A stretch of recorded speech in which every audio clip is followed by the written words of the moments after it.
Estamos de volta no Clube da Bola, antes da Série C do Figueirense, só 2 recados aqui, obrigado pela participação, boa tarde a todos. O que estão achando do nosso Joinville, contratação do Gimenez e do técnico Ney Franco? Estamos voltando, diz o torcedor, que não se identificou, mas agradecemos a participação. Boa tarde, gostaria que o Badá avaliasse até onde ele acha que o Galo do Oeste, que é o Concórdia, vai nessa Série D. Abraço do Matiolo, de Curitiba. Obrigado pela participação de todos vocês. O Figueirense, então, vem de derrota lá em Alagoas para o CSA 3-1. E agora tem o seu próximo compromisso. Joga o Figueirense contra o Atlético, lá de Minas Gerais. Vai ser amanhã. Jogo de número 180 da história do estádio Orlando Scarpelli e Ansel. E a campanha do Figueirense, esse jogo, 4h30 da tarde. Até o Pereirinha tá falando aqui, frio, final de semana, não daria para antecipar. Jogo 1800 na história do estádio Orlando Scarpelli. Pois é, Emerson, fica difícil entender alguns horários da Série C. Tem jogo que é mais cedo, tem jogo que às vezes eles botam 7 horas da noite. Fica realmente difícil de entender o critério. O Figueirense vem de uma atuação muito ruim contra o CSA. Deixou uma impressão ruim, que deixa o torcedor desconfiado de novo. A gente já esperava que o time fosse oscilar, e vai oscilar. O elenco do Figueirense tem problemas, tem carências, não é a melhor equipe da Série C, tanto financeiramente como esportivamente, então a gente já espera que o time oscile. Mas a expectativa, principalmente do torcedor, é que a equipe volte a vencer em casa, né? O Figueirense volta a jogar no Orlando Scarpelli após aí mais de 20 dias. Tem um adversário muito difícil, que é o Atlético, é o líder da Série C. O Atlético andou oscilando, inclusive, tomou umas pancadas, tomou 3, depois tomou 4 do São Bernardo em casa. Expectativa de um Scarpelli, não sei se vai estar cheio, o torcedor anda meio desconfiado, mas que o Figueirense vença principalmente para se manter no G8. O Figueirense, apesar das oscilações, teve aquele período de 4 jogos sem vitórias, mas em todo momento se manteve no G8. A expectativa é que consiga se manter ali, porque precisa se classificar para a próxima fase, porque não pode ficar mais um ano na Série C. Ô Cláudio, o Figueirense transmite essa desconfiança que o Iancel colocou aqui? Transmite, porque é uma competição mais curta que a Série A e a Série B, que tem 38 rodadas essas competições, essa é 19. Como toda competição é de pontos corridos, o que imita, né, o que é importante, a gurizada fala, né, imita é a regularidade, e a gente não vê essa regularidade na equipe do Figueirense. Começou bem a competição, em 12 pontos disputados, conquistou 10, e depois teve essas oscilações, os 2 jogos no interior do Rio Grande do Sul contra Ipiranga e Caxias, e fez um péssimo jogo segundo tempo, né, contra o ABC.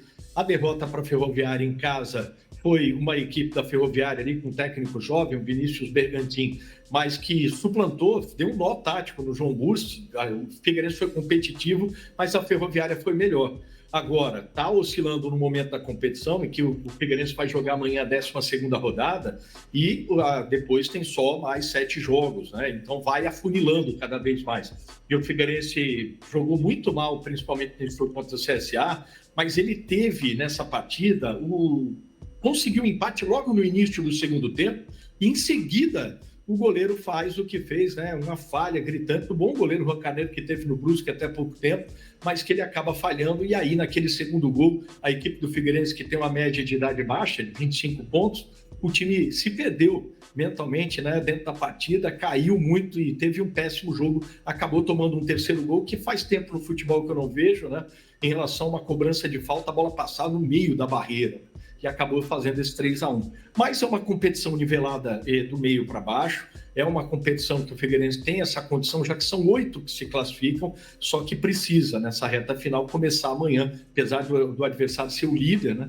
Mas com a presença do torcedor na fria Florianópolis, amanhã tem promessa de muito frio aqui. Figueirense vencendo, ele vai para 2 jogos fora com o Náutico, que ainda está claudicante também na competição, muito pressionado em Recife, que também não tem essa regularidade, está abaixo na tabela, e depois a Tombense, que é de um empresário aí, né, lá no interior de Minas, tem jogadores experientes, mas não tem tradição, torcida, conseguindo esses bons resultados. Depois o Figueirense pode buscar essa classificação. Agora, para se conseguir essa classificação entre os 8, para outra fase, o Figueirense vai precisar contratar, vai ter que quebrar esse transfer ban que o acompanha desde o dia 8 de abril, vai até o dia 8 de outubro, são 6 meses sem poder contratar, precisa encorpar para tentar aí o acesso, porque só com esse elenco vai ficar bem difícil, bem preocupante, até porque o próprio João Bus carece de mais opções, né?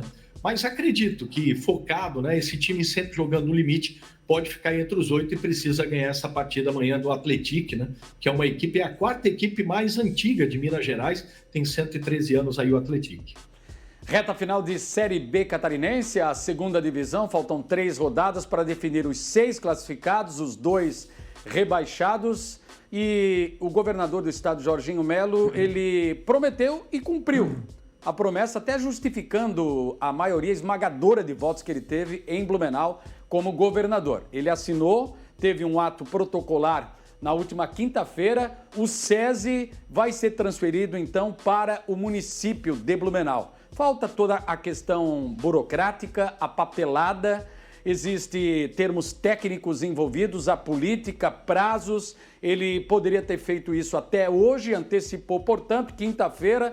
Tudo passa automaticamente pelas eleições, pelas reformas. A bancada do Vale do Itajaí vai injetar 5 milhões para o futebol de Blumenau ou para o complexo esportivo.